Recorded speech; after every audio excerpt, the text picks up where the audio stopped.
So we're going to make some coil pots today. I'm going to start by just getting a little piece of clay about the size it'll fit in my palm, and I'm going to start rolling it on the table. You're going to keep doing this. You're trying to keep it equal thicknesses all the way through. And I'm just going to take a smaller piece now, and I'm just going to keep rolling it. I'm going to keep going until I get a long kind of rope of clay. It should be about the size of your pinky or smaller. So just keep doing this. Sometimes you're going to have to take parts off to make it smaller. That's okay. We can use that clay later.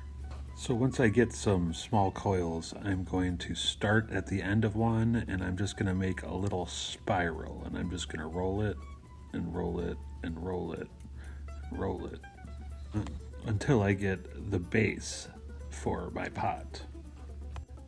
After I get my base done, I'm going to take in more of a coil, more of the same coil, or if I used it all up, I'm going to use a different coil, and I am going to start coiling around the top, on top of that base, and building up the sides of my pot. Now that is how you make a basic coil pot.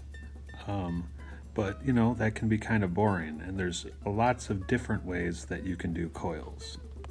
I will have this image ready for you in case you want to look at it for ideas, but there's tons and tons of ways that people have made coil pots, and sometimes they're different shapes, sometimes the coils are different.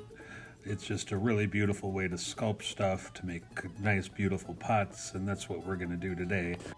So on mine, I am going to make this kind of double spiral kind of coil, and I'm going to make it go all the way around my pot. I'd like you to try at least one different coiling technique that is not just going around and around and around it, and you can do many more. There's lots of different techniques, and there will be an image that you guys can look at for ideas, but it just makes your pot a lot more interesting if it's not just the simple around and around and around like we did initially at the beginning of making this lesson. Now here I've got my different coiling technique I used. I made little spirals that went around the whole thing, and when you do something like this, I think it's a good idea that you make another coil and you bring it over the top of this kind of stuff, because that'll just make it a lot stronger, and you want to keep pushing your coils into each other to make your pot stronger. This will just kind of make the whole thing work better. Sometimes when I fire stuff that isn't pushed together nicely, some whole coil sections will kind of fall off.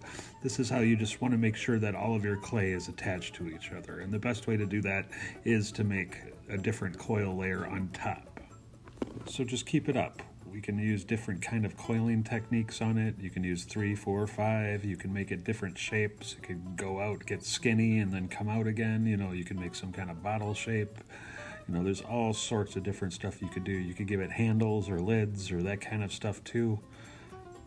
So the possibilities are really endless. You can even carve stuff into it when it's done. Now, as I look at mine, I can see some little holes where there's no clay. That is fine if you want to keep it decorative. That kind of stuff can stay, but one way to kind of fill those is just to make tiny little balls and fill them in. That's one solution to this. Make sure that all of the coils are tightly stuck together. You can kind of push them down, but make sure that the bottom also is not sticking to the table, because that can be a problem too. And you know, there you go. I hope you like making one of yours.